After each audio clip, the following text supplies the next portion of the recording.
আসসালামু আলাইকুম। আশা করি যে যেখানে আছেন সকলে সুস্থ আছেন, ভালো আছেন। আলহামদুলিল্লাহ, আল্লাহ তাআলার অশেষ রহমতে আমরাও ভালো আছি, সুস্থ আছি।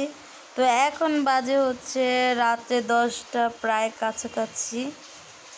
তো এখন হচ্ছে হঠাৎ করে কিছুক্ষণ আগে আমার আম্মু বলতেছে যে মিষ্টি খেতে ইচ্ছে করতেছে আর বাগরখানি। তো আমার বাবা বলতেছে যে আমারও ক্ষুধা লাগছে। তো আম্মু আবার রাগারাগি করতেছিল যে তোমার ক্ষুধা লাগছে, তুমি খাও না কেন? তোমার কি কেউ আছে ভাগিদার যে তুমি খাবা, বলবে যে তুমি কেন খাইছো? সে এইরকমই, নিজের কিছু খাইতে ইচ্ছে করলে কখনো বলেও না আর খায়ও নাই না। তো নিয়ে আসছে, যেহেতু আম্মুর ডায়াবেটিক্স আর আমিও মিষ্টি বেশি এটা পছন্দ করি না, কারণ মিষ্টি খেলে আমারও মাথা ঘুরায়।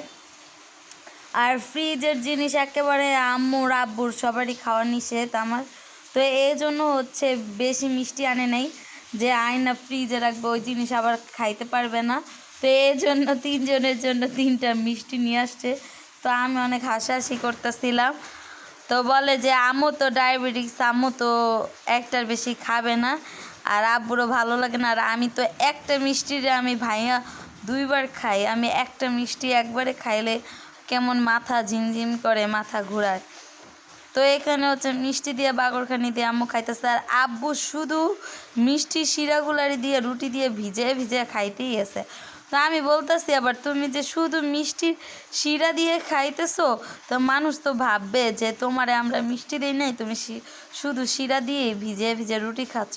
কারণ না, আমার অনেক ভালো লাগতেছে রুটি দিয়া শিরা দিয়ে খাইতে, আর আমি মিষ্টি শুধু এমনি খাবো, বাগরখানি খাবো না। তো আম্মু বাগরখানি খাইতেছে মিষ্টি দিয়ে, আর আমিও মিষ্টি দিয়ে বাগরখানি আর কি খাবো, খাই নাই এখনও, খাবো।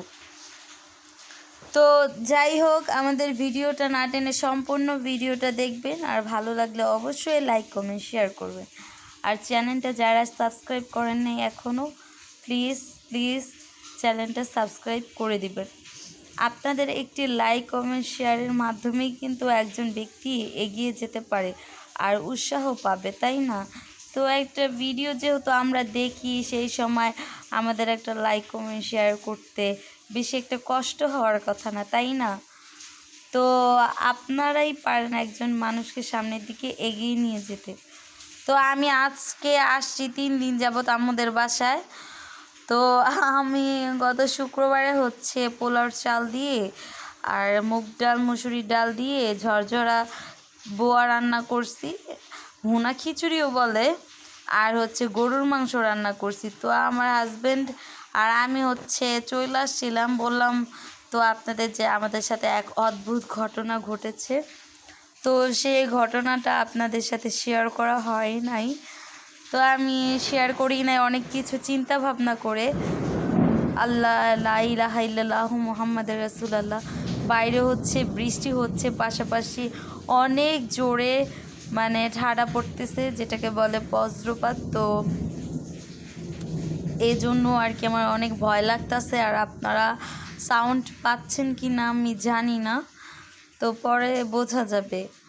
তো এখানে হচ্ছে সেই খাবারগুলা রেখে দিছি। তো আমার হাজব্যান্ড রাগ করতেছিল যে তুমি এতদিনের খাবার কেন ফ্রিজে রাইখা দিছো, তুমি খায়া ফেলতে পারলে না? তো আমি বললাম যে তার জন্য রান্না করছিলাম, সে খেতে চাইছিল, কিন্তু যখন রান্না করছি না শুক্রবারের রাত্রে, তো তার মানে প্রচুর পরিমাণ খারাপ লাগতেছিল, এই জন্য সে আর খেতে পারে নাই। তো সকালে আইসে পড়ছি, ভাবছি যে বক্সে করে ঢাইলা নিয়ে আসি, তো আইনা এখানে ফ্রিজে রেখে দেবো, রাত্রে যাওয়ার সময় নিয়ে যাব। তো রাত্রে আর যাওয়া হয় নাই, তো আজকে 3 দিন যাবত। তো সে আমার বলছে যে তুমি খায়া ফেলো, কিন্তু আমি হচ্ছে খাই নাই, যে সে খায় নাই আমি খাবো, মানে কেমন জানি লাগতেছিল, তো আমি খায়া ফেলছি। তো এখন হচ্ছে সকাল 8:30 বাজে, মানে 9টার কাছাকাছি। তো খালাতো বোনকে দেখালো, ও হচ্ছে ঘুমাইতেই আসছিল। ওরে যে পর্যন্ত না ডাক দিব ওই পর্যন্ত বেলা 1টা বাজুক 2টা বাজুক ঘুমাইতেই থাকবে।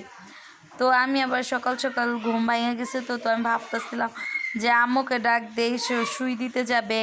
আবার হচ্ছে আজকে ডায়াবেটিস হসপিটালে যাবে, যেহেতু আজকে 14টা সুই দেওয়া কমপ্লিট হবে সকালে। তো ডাক্তার বলছে 14টা সুই কমপ্লিট হলে তার কাছে যাইতে, দেখা করতে। তো এই জন্য আমি ভাবলাম যে যেহেতু সুই দিতে যাবে, আবার হচ্ছে ডায়াবেটিস হসপিটালে যাবে, তো আস্তে আস্তে কয়টা না কয়টা বাজে। তো আম্মু উঠতে উঠতে ফ্রেশ হইতে হইতে দেখি আমি কয়টা ভাত রান্না করে ফেলি আর মাছটা ভিজিয়ে রেখা যায়। পরে দেখি যে না, ঘড়ির দিকে তাকায় যে না, আরও 1-1.5 ঘন্টা সময় আছে। তো আমি ভাবলাম তাহলে এক কাজ করি, বিছানা উঠে আম্মুকে ডাক দিই, উঠে একটু গুছকাজ করি, করে তারপর দেখি পারলে রান্নাটাও করে ফেলি। তারপর আমি এক চুলায় ভাত দিয়ে দিলাম আর আরেক চুলায় হচ্ছে ডিম সিদ্ধ দিয়ে দিলাম। তো ডিম সিদ্ধ দিছে একটা আব্বুর জন্য আর একটা আম্মুর জন্য। আমার এত পছন্দ না, আব্বু বলতেছে তোমার জন্য একটা সিদ্ধ। আমি না না, আমি খাবো না। তো এখানে হচ্ছে কলমি শাক ভাজি করব আর হচ্ছে আজকে পোয়া মাছ রান্না করব।